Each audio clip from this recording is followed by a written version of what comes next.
If you're trying to conceive and feeling overwhelmed with fertility advice, then this podcast is for you. Welcome to Don't Tell Me to Relax, your fertility podcast and antidote to unhelpful fertility information.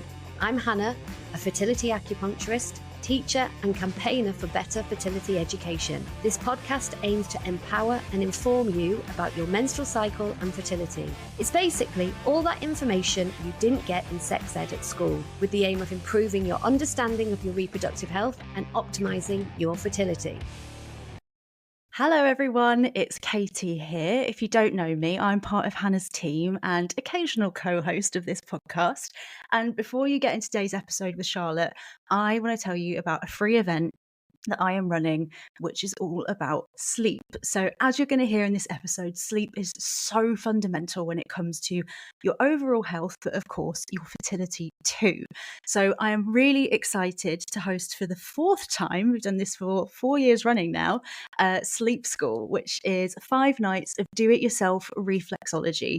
So each night, myself and one of my team members, Marta, are going to lead you through some practical tips to help you with your sleep hygiene, and then some reflexology and acupressure that's going to really help you wind down and get a really decent night's sleep. So it's totally free. All you need to do is sign up with the link in the show notes, and we're going to be going ahead from Sunday the 21st of July up until Thursday the 25th of July to take you through that working week. And if you can't make it, don't worry, it's all recorded. Just sign up and you'll get all the not the emails, you'll get the videos in your emails. But otherwise, enjoy today's episode, and I would love to see you at Sleep School. So enjoy this, and I hope you sleep well soon. Bye.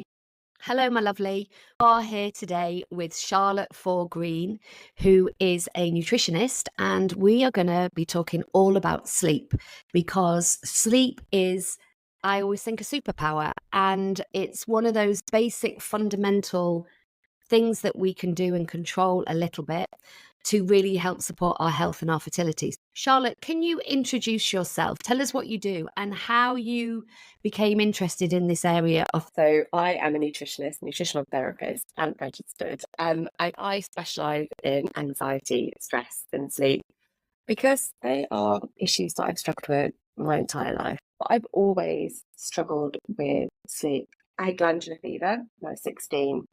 And from that, I developed ME, or chronic fatigue syndrome, sleeping like 19 hours a day. And I was hooked really hard-hitting sleep medication to try and regulate my circadian rhythm, which really impacted how I was able to sleep throughout my teens, my early adulthood, even to, I'd say up until a few years ago. So when I was 16, I was really unwell. My mum took me to see a naturopath who, within a year, a two-pronged approach, antidepressants and nutritional therapy, I was able to heal and get better. So fast forward, I'm 20-something, working in PR for a really popular Swedish music streaming company. And I'm just hitting it hard. We're going out every night with journalists, after dinner, hangovers. I was commuting from Brighton to London, and just fell out. I was sleeping probably about 5 hours a night, catching it and then getting a drain. I had to take control of my life. I had to move back to working in Brighton, not commuting, took a pay cut, but it afforded me time to go to the GP, be diagnosed with Hashimoto's, time to do yoga, time to see my friends, and time to work with a nutritionist. And that was just life-changing for me. Within 3 months, I had energy, vitality, wasn't burnt out, and my thyroid, I was working with it as opposed to against it. So that was my impetus to study, go back to school, College of Naturopathic Medicine, and train to be a nutritionist. It took me 4 years because I had my son in the middle. So it should have been 3, it was 4. But I've been practicing now for nearly 5 years, and I love it. Can you tell us what it is about sleep specifically, because it's interesting, isn't it? There's such a link between the three areas that you mentioned then, like sleep, stress, anxiety. There is a huge crossover Sure. between those areas. So what is it about sleep that is so important? Like, why do we always talk about this, the importance of sleep and prioritizing sleep? So I think just sleep is it's a time when everything in our physiology just calms down, just relaxes, we mend and repair, we lay down emotional foundations whilst we're asleep. Our heart rate slows, our blood pressure drops, all of these things, so that we can go through preparation. Our immune system is bolstered by sleep. So I think if we're getting insufficient sleep, we're not giving ourselves, our bodies and our minds, that chance to repair after what is a pretty hard-hitting experience that most of us are going through day to day. And you mentioned then about the circadian rhythm. Can you tell us what the circadian rhythm is and why that is important for sleep? Absolutely. So the circadian rhythm is a 24-hour cycle that is driven by cortisol and melatonin and serotonin somewhere in the middle. So we often think about cortisol as a negative stress hormone, but actually it's so important. It keeps us alive, has so many other processes that aren't just regulating our vital flow response. So cortisol starts to rise sort of somewhere around 2 or 3 a.m. And it will peak roughly half an hour after we wake, and it typically goes in line with the sun. So we are supposed to rise with the sun. I know not all of us do, and our lifestyle so permit that. But if we rise with the sun, cortisol is going to be peaking somewhere around 6 a.m. in the morning, and then it starts to slowly drop over the course of the day. I don't know which way the camera's going, but think of cortisol rising in the morning, peaking after we wake. And then in line with that, we've got serotonin, which turned into melatonin to allow meaningful sleep. And they work like this. So if we've got cortisol that's dysregulated, we're producing more of it because of our HPA axis being activated by our stressful environments. We're going to have a really dysregulated cortisol response. And then that's going to affect how our melatonin is produced and to allow for meaningful sleep in the evening. So this is just it's a very sort of simple, but just one of the ways that stress might impact sleep. And that is just changing how melatonin is produced. And why is sleep so important then for fertility? What is it specifically about sleep that is beneficial for hormones and fertility outcomes? So, I mean, it's myriad. We could go into the complexities of how poor sleep, irregular sleep impacts every single hormone that is responsible for a successful pregnancy outcome. But if we just look at maybe a couple of the main ones, like progesterone. So poor sleep reduces progesterone. And we know that progesterone is important for implantation and maintaining pregnancy. So if we've got poor sleep and lower levels of progesterone, it's not a great picture for estrogen. And we know estrogen we need, we want. She's a feisty diva, but she enables us to get pregnant. We don't want a picture where we have too much estrogen dominance. And we know that poor sleep disallows the breakdown of estrogen and the regulation of estrogen in the body. So that's just 2 hormones. That's not to mention follicle-stimulating hormone, luteinizing hormone, and all of those things. We know that poor sleep has a negative impact on all of them. And it's dysregulation, typically through the HPA axis, which is our stress axis. Yeah. But that's just women, We also need to look at the men, because it's important that it takes 2 to tango. And poor sleep impacts testosterone levels and sperm motility, sperm count, So it's a biggie, and it's one that's often really overlooked. Yeah. And often we read in the press, don't we, about we are in the middle of like a sleep epidemic, in that people have never slept so badly. And it's certainly something that we spend a lot of time talking about in clinic with people, because Yeah, a bit like all of these things is that you can assume that you have okay sleep, but sometimes when you dig into it with somebody, you realize that actually that what they're describing is not good quality sleep. yeah, And often we see a lot of people in clinic who have poor sleep and are often tired and wired. So tired and they wired. feel tired in the morning, they're sort of chasing their tail all through the day. They get to the evening and they're like, so can you explain a little bit about what is this sleep epidemic, and what sort of are the general patterns that are happening for people? Yeah, and you're absolutely right. It's that tired and wired picture that we see all of the time. Oftentimes, what people will do is they'll fall asleep. They'll fall asleep on the sofa early evening because they're just so exhausted from a heavy, busy day. Sorry about that. And then they're halting their ability to be able to sleep later on in the evening. So what is going on? We're just on all the time. The rise of social media, we are available. We are our attention is constantly being vied for, because we're valuable. Our attention is valuable to big companies.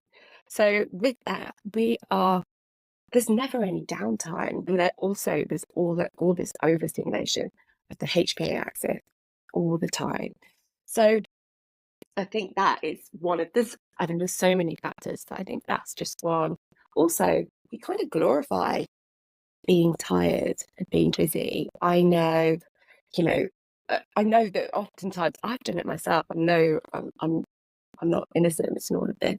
I'm so tired. Oh, I only managed to get 5 hours of sleep at night last night, and that's because if we're tired and we're busy because we're being productive with our day, it's kind of like a badge of honor, but it's not really, because it's really impacting our health. And so what would you say is a good night's sleep? Like what is the ideal that we're all looking for?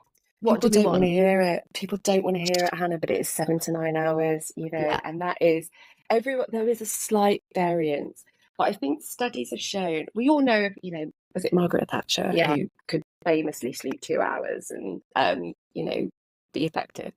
But it's just not the case for the majority of the population, and studies have shown that people like to think that they can survive on so little, because how am I going to get everything done in the day?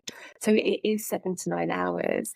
Of course, we have night owls and early birds, and then the in between, and these are all important on an evolutionary process.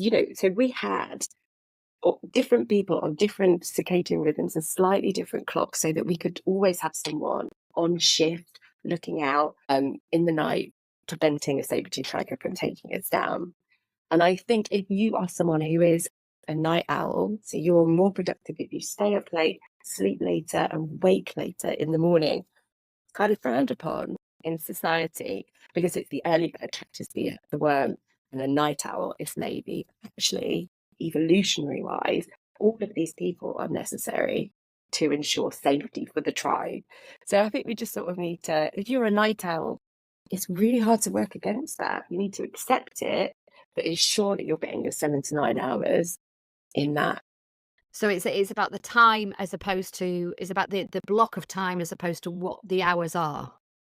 Yes, I would say so. But however, if we're looking at shift work, or people who are working and sleeping out of sunlight and circadian rhythm, it's a small variance. It's a few hours here and there between these different chronotypes of sleep. But if we're looking at shift work, that's a very different matter, and that needs specialist care to ensure that it's not having adverse outcomes for fertility. Yeah, because we hear a lot, don't we, about the sort of huge impact that shift workers have sleep, that sleep, those changes in their sleep patterns has on their life expectancy. So, you can only imagine what it does to fertility. Yeah, and there have been studies that have looked at that, and it is hard to hear, particularly if you're struggling with fertility and in a job that only facilitates shift work. But it's legit finding ways to counteract the impact of that, And it is to do with inflammation and immune health and hormone cycling. And it's not a lost cause. It takes careful consideration. Yeah. And it's funny because in Chinese medicine, the idea, the sort of dream is to be asleep before 10 o'clock. Yes. So in Chinese medicine, circadian, it's not a circadian rhythm, but sort of clock, Chinese medicine clock, definitely asleep before 10 o'clock because they sort of, the sort of old books talk about the time of repairing is mostly done between 10 and 12. But I guess it's not, like you say, different people genetically have different times where they want to go to sleep. So that might not actually apply to everybody. Yeah, and we need to talk about revenge procrastination because that is huge. And that is something that I see all the time in clinic. And those who are staying up later just to regain a bit of time back to themselves after a busy day, whether they're a parent that just have not got a second to themselves, a toddler hanging off them, or they've just got busy working lives and they need that time to decompress, scroll through Instagram. These are the behaviours that people are doing. I do. I'm guilty of. That are having a really negative impact on their health. What did you call that then? I've never heard that word before. Revenge procrastination. Oh, I like that. Well, I mean, pop psychology. Call it whatever you will, but it sums it up really accurately for me. And it's something that I talk to my clients on a daily basis, I would say. And what do you think about the sleep, like when people wear Fitbits and things and say, because I often have people who say, well, I know I slept badly because my Fitbit has said you've had 3 hours of deep sleep and 4 hours of light sleep. And I'm always a bit like, well, you either feel better in the morning because you've had a good night's sleep or you don't. Like, do you need a Fitbit to tell you how you've slept? What do you think about that? Because people do love the tech. Yeah. And I used to be that person, but I've got an Apple Watch, so I take it off at night. I don't think it's beneficial to know because then we start to get caught up in the data. Yeah. Also, the data is just not accurate. It's not there unless you've got something like an Aura ring, which is a whole different matter. You might be picking up on your partner's movements, and that's reporting it to as part of your sleep. I think take off the tech and actually let's just get back. I think the tech is part of the problem for a lot of us in getting a meaningful night's sleep. So let's just take off the tech. Let's leave the tech in another room. Your bedroom should be about sex and sleep. That's it. No working in the bedroom. Leave your phone outside. Get an old school alarm clock. That is something that I say to all of my clients. Get an old school alarm clock that doesn't have access to TikTok and emails and world news. We don't need that when we're trying to get a good night's rest. It's so hard though, isn't it? Because we're so wedded to our phones and to the tech. I say this as someone who is, constantly within arm's reach. Awful. Yeah. Also, it's that thing, isn't it, that people often come into clinic stressed out that they've not slept, and that is based on what their app has told them. Sure. So then, it's that, if you can't fall asleep and you keep watching the clock, you go, it's 3:15. If I fall asleep now, I've got 4 hours before I need to do the school run. It's now 5 o'clock. I've got 2 hours of sleep. If you just weren't looking and tracking the time, you'd probably just be able to fall into rest. So I'd say just stop tracking sleep. And so in terms of like good sleep habits, like what are your kind of like recommendations? Like what should we all be doing in an ideal world to get our 7 to 9 hours? 7 to 9 hours. So I say this I need to stress that I do not always do these things. But I know that when I do implement them, particularly if I'm going through a period of like not being able to sleep, immediate difference. So it would be put your phone down. Now, the advice is all screens, but we're all going to sit and watch Bridgerton until bedtime, aren't we? It's fact. But your phone, you don't need to be attached to that until, let's say, 10 p.m. So the phone, an hour to 2 hours before sleep time.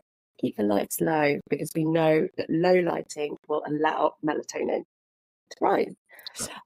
I am a big fan of blue light blocking glasses. the research is mixed, but the theory is really strong. So blue light blocking glasses, I love them, and I will put them on to watch TV. Oh, you put them on to what? At the end of the night, absolutely. Yeah, because that will allow melatonin to upregulate. And then when you get into bed, leave your phone downstairs, old school alarm clock. Your bedroom should be cold. And I think this is a mistake that a lot of people are making. Over 19 degrees Celsius. So anywhere between sort of 15 to 19 degrees is optimal. I think people like to feel really warm and snuggly, heated blankets and that kind of thing. But actually, we want our body temperature to have that sharp drop. That's what allows us to fall into deep sleep. So yeah, keep it cool. I read somewhere once around this idea of eating or making sure that you've eaten properly so that your blood sugar doesn't spike in the night. Sort of try and regulate your blood sugar a little bit, because blood sugar spikes can cause you to wake up in the night. So we talked about that cortisol starting to rise at 2 a.m. What brings that up, and that's a typical, what brings that up is essentially we have our last evening meal, lots of people are eating really late these days, 7, 8, 9 p.m. Roughly 7 to 8 hours after that, we run out of blood sugar. And although we're asleep, we're still doing our body's still going through lots of functions whilst we're asleep for reparation, all led by the liver. And the liver at 2 a.m. goes, I've run out of glucose, but I need it. So it goes, I need to make my own. It's called gluconeogenesis. And I love that word because I think it sounds really biblical. And the liver goes, hey, adrenal glands, I need some cortisol to make my own glucose. And the adrenal glands go, here it is. And that is the process that kicks off that circadian rhythm. So this is cortisol being really useful. It's helping us go through our nightly reparation. If we are super stressed, we feel that spike in cortisol and it often wakes us. I get clients who are like, I look at the clock. It's like 2:10, 2:13. Every morning I'm waking up at that time. They're feeling their adrenal glands activating because they are so used to responding to that HPA activation during their working day, their living day. Yeah, we can help to mitigate that and blunt it. It works for some, doesn't work for us, but I think there's no harm in trying. I call it a midnight snack, but I think when you're having it at midnight, when you're having it half an hour, 45 minutes before you go to bed, or something that is quite rich in tryptophan being a precursor to melatonin. Milk, almonds, bananas, peanut. I love a little tryptophan smoothie. So tryptophan is an amino acid, but then turns into melatonin. So a little bit of milk, banana, and a splodge of peanut butter. Whiz it up in a blender and have that just before bed. It gives you potentially just enough blood sugar so that spike at 2 a.m., 3 a.m. isn't quite so. And that's the theory behind it. It works for some. Interesting, isn't it? Because people used to have hot milk at bedtime, didn't they? Yeah. In their olden days. Yeah, when I was a teen and really struggling with sleep, my mum used to buy, I think it was from Waitrose, you can't get it anymore, but it was milk from cows that had been milked at night. So she buy it for me and heat it up and give it to me because the idea was that it was higher in melatonin because they'd been milked at night. I mean, that's magic. Isn't that clever? I used to laugh at her when she'd give me that. And look at me now, I'm like, I wish you could still buy that. But yeah. That's really, really interesting. And so what about people who are struggling to fall asleep? Because we have a lot of people like that in our clinic who get into bed and their brains just, as soon as they close their eyes, their brain kicks off and they start thinking about, the conversation they had with the person on the train that morning, or, just all kinds of stuff comes up. Is there any sort of thing that we could recommend to those people? Yeah, it depends where you're at in your journey. So and I know your clients are there for fertility, and annoyingly, some of the things that can really calm our brains for bedtime are not compatible with pregnancy. And it's not that it's just that the research isn't there, and so many, there's so many herbs and things like that you're just unable to take or recommend in pregnancy, even though theoretically it would be safe. The research isn't there and it's unethical to test on pregnant women. So a lot of things that we would normally go to just aren't recommended, because what if you were to become pregnant and you're taking it? So really, we have to look to things like teas, like sleep teas. They're really, really effective at calming. Magnesium glycinate, safe in pregnancy, not safe for all. So I will preface that. For supplements, you do need to check with your practitioner. But magnesium glycinate with a lovely glycine molecule attached upregulates GABA. We want to upregulate GABA so that we don't get that monkey chatter the moment we're falling asleep. We could do that with things like herbs in our evening meal. Any herbs that have rosmarinic acid as a compound in them. Rosemary being one, but also basil, mint, spearmint, sage. If we use these in cooking, rosmarinic acid halts the breakdown of circulating GABA in our brain, and they're really safe to use, at any stage of your fertility journey. So just putting herbs in your cooking can help keep that calm. We want to inhibit those thoughts. Meditation. Yes. Yes, I'm a big fan of in fact, I think I have actually completed the Calm app. Amazing. I think I've listened to every great. stations, but I have to say, I find them, if I wake up in the middle of the night, I always have a busy brain and I find them really helpful. Do you think they're a good thing as well? 100%. I'm Headspace. I think you're either Headspace or Calm because, it's quite expensive to have both memberships, isn't it? And I've long had Headspace. I go through stages, I'm not. I trained to be a yoga teacher years ago, from about 15 years ago, and I go through stages of meditation. I know the value of it so deeply, but then I might drop out of it, forget about it, and then come back to it. I'm like, oh, it's amazing, because it is wonderful. But it's not wonderful for everybody, and some people find that when they are forced to sit with their thoughts, they struggle, that it actually makes them feel really uncomfortable. So I do think I always recommend meditation with a bit of a side note, saying it might not be for you. It might feel uncomfortable for you, particularly if you've got some trauma and you haven't gone through a healing journey yet. You might find that meditation brings up a lot for you that is uncomfortable and doesn't help you get to sleep. But in that case, breath work.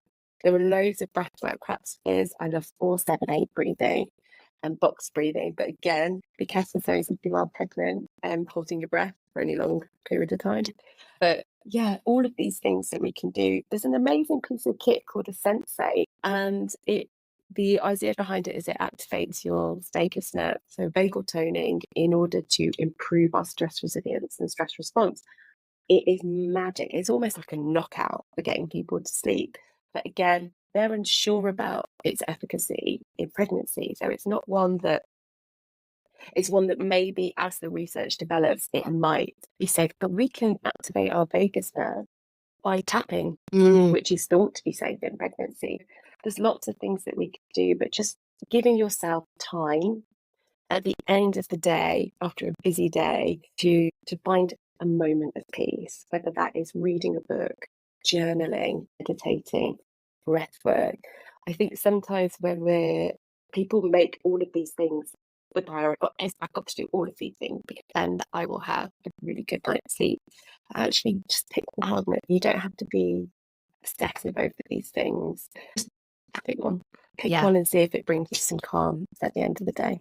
And I guess it's about trying different things, isn't it? It's like being open to trying different ideas and working out which works for you. Yeah. And also I would say it's important to consciously think about and be honest about what is going on with your sleep, and are you really prioritizing it? Because, like coming for acupuncture, seeing a nutrition, all of these things, whereas sleep is kind of free, and it is so beneficial that prioritizing it and making time and space for it really is a no-brainer. But it's often overlooked. It always amazes me that it's not, doctors and clinics don't often ask people the question of, how do you sleep? Do you sleep well? Do you feel refreshed in the morning? Do you wake in the night? Do you struggle to fall off in the evening? And I'm always amazed because it's so fundamental to all aspects of your health. Really is. Yeah, it's on my intake form. I've got a whole bit about sleep, and it's the first thing that I go to and it's like 3/4 of the way down my intake form, but it's the first thing I look at whilst I'm trying to get a picture of the person before they sit down with me, because it's so important. And you're right, doctors don't say how's your sleep. I think when I was When I had my first anxiety period, which was when my son was about 2 years old, I threw myself into healing. I saw a healer. I went to therapy. I doused myself in CBD oil. I just did all this thing. I was lying. I was so anxious that I was lying awake and scrolling my phone, looking for answers about things. And then I would wake up, and the first thing I'd do was look at my phone so that I could, connect with it. But I mean, it's really bonkers to me now looking back and knowing what I know and knew at the time that, even people who are well versed in the health benefits of sleep will overlook it so quickly, and instead go to the big things, Because like you say, that there is a whole world out there that not wants us, but maybe it does want us, but it's very difficult to switch off. I tell you what I'm really guilty of is I'm a double screener in the evening. So I will often be on the sometimes I can triple screen, so I can be watching TV on my laptop and my phone at the same time. And I suddenly catch myself, I'm like, what are you doing? But it's like, it's so easy and you get so sucked in. Remember the old days where you used to just watch ITV and then you'd go to bed at 9 o'clock because there's nothing else on the telly? Nothing else on. Yeah, absolutely. And you wouldn't, even now, if you've got an advert, you wouldn't just sit and watch. You'd pick up your phone. And absolutely, yeah. Because there's you couldn't have that empty brain space where you're not consuming something. And I'm terrible for it. But my husband, he will say, stop looking at your phone. I'm affronted. I would get really defensive. Oh, I was just doing this. I was just, looking at the school WhatsApp or something. Yeah. I'm very defensive about it because I know how negligent it is for my mental health. Yeah. And I'm like, how dare you call me up on something that I know is a problematic behaviour. Yeah, we need to start leaving our phone in the other room whilst we're... Let's do it. Let's do it tonight, Hannah. I tried to do it, but then I'm like, well, but the thing is my Calm app's on there, so I need to access my Calm in the middle of the night, or my alarm, or I've got a million and one excuses, as everybody does, and I know that they're all actually, they can all be worked around if I really wanted them to. Yeah, sure. I think we just got to start paying attention to our sleep like we do a toddler's sleep. Yeah. Because toddlers, we know if a toddler misses a nap, has a bad night's sleep, they are monsters, right? They're taking their clothes off in the middle of the park. They're refusing to move. They are just, throwing a bowl of porridge on the floor. And we go, because they're tired, right? Yeah. What they haven't learned to do is that, regulate emotionally and socially. We've learned to mask, but that's not to say it's not having the same effect on our nervous system. We want to, when we're tired, our stress resilience is on the floor. We want to throw up porridge on the floor. We want to take our clothes off in the bath. Do you know what I mean? Yeah. But we can't, because socially we know we can't do that. But we've got to start treating our sleeps with the same respect we could to babies and dogs and cats, and preserve it. Be really protective of it, because it is so important to our stress, our immune system, our ability to conceive, healthy cycling hormones, everything. It's just so important. We need to give it the same respect that we do for other people, Yeah, absolutely. Well, Charlotte, thank you very much, because it's a lovely place to end. And I have really enjoyed listening to you and having this conversation. I love chatting to you, Hannah. Brilliant. And I think it will be really helpful for lots of people. And I will just say, we say all of this without judgment, because we're doing it all. 100% we are human. And I guess the conversation is there to kind of highlight it for people to think about themselves. I just wanted to say that. But thank you very much for your time. And I will put all your details on the show notes. And I hope this has been helpful for everybody who's listening. If you've enjoyed listening to this and want to find out more, then come and join my free community in Facebook. We have loads of resources. You can catch up on all our previous webinars and be the first to know about forthcoming events. To sign up, just follow the link in the show notes. And if you'd like to work one-to-one with myself or one of the team, then please please see our website, hannahpern.com, where you can book in directly or organise a discovery call to find out how we can support your fertility and your reproductive health.